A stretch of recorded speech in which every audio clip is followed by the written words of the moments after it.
২০ নং কোশ্চেনের বাকি অংশ গ ছিল প্রশ্নের উত্তরের কোন বি কোন সি এর সমদ্বিখণ্ডক দ্বয় ও বিন্দুতে মিলিত হয়েছে প্রমাণ করতে হবে বি ও সি সমান 90 ডিগ্রি প্লাস হাফ এ।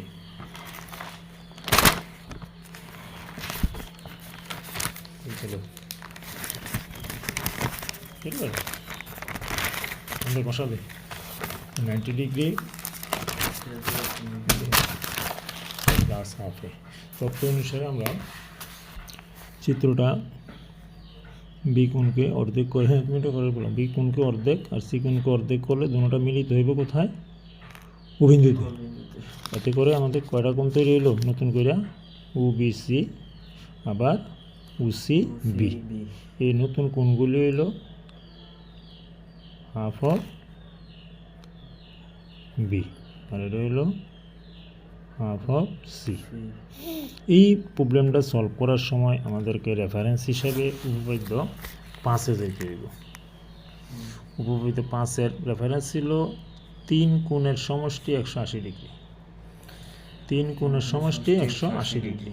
তাহলে আমাদের বর্ণনা লিখব। মনে করি এবিসি ত্রিভুজের বি ও সি কোণের সমদ্বিখণ্ডক দ্বয় ও বিন্দুতে মিলিত হয়েছে প্রমাণ করতে হবে বি ও সি সমান সমান হাফ অফ বি বা ও বি সি যোগ ও সি বি এর যে কোণটা আসবে তার অর্ধেক কোণ আমরা প্রমাণ করব 90 ডিগ্রি প্লাস হাফ অফ এ।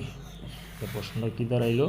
উদ্দীপক থেকে আমরা পাই যে এবিসি ত্রিভুজের বি ও সি এর সমদ্বিখণ্ডক পরস্পর ও বিন্দুতে মিলিত হয়েছে প্রমাণ করতে হবে বি ও সি সমান 90 ডিগ্রি প্লাস হাফ এ। এখন আমরা সরাসরি ত্রিভুজ এবিসি এর মধ্যে চলে যাই। এবিসি এর 3 কোণ কি? এ কোণ বি কোণ সি কোণ। এ কোণ বি কোণ সি কোণ সমান 180 ডিগ্রি। আমরা সবটাকে হাফ দিয়ে ভাগ দিয়ে দিই, 2 দিয়ে, হ্যাঁ 2 দিয়ে ভাগ দিলে বা হাফ দিয়ে গুণ করলে আমরা কি করতে পারবো? এখানে কাইটটা 80 পরিবর্তে 90 ডিগ্রি পাইব। এবার এখানে half B plus half C সমান সমান এই 90 ডিগ্রি, এদিকে হাফ এই কোণকে ডাইনে নিয়ে আসবো। এবার চলে যাব ত্রিভুজ ভিতরেরটার মধ্যে। ভিতরেরটা হলো বি ও সি যোগ ও বি সি যোগ ও সি বি, এটাও 3 কোণ। তাহলে আমরা লিখবো ত্রিভুজ বি ও সি হইতে পাই বি ও সি যোগ ও বি সি যোগ ও সি এর সমান সমান 180 ডিগ্রি, আর এখানে বি ও সি যোগ এই ও বি সিগুলি হলো half half C half B 180 degree. এখন এখান থেকে আমরা এই মানটা বসাই দিব সরাসরি।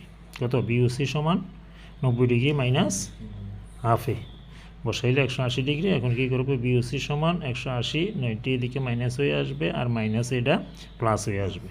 বি ও সি সমান 180 থেকে 90 গেলে 90 ডিগ্রি প্লাস হাফ। বাস প্রমাণিত, খুব সিম্পল।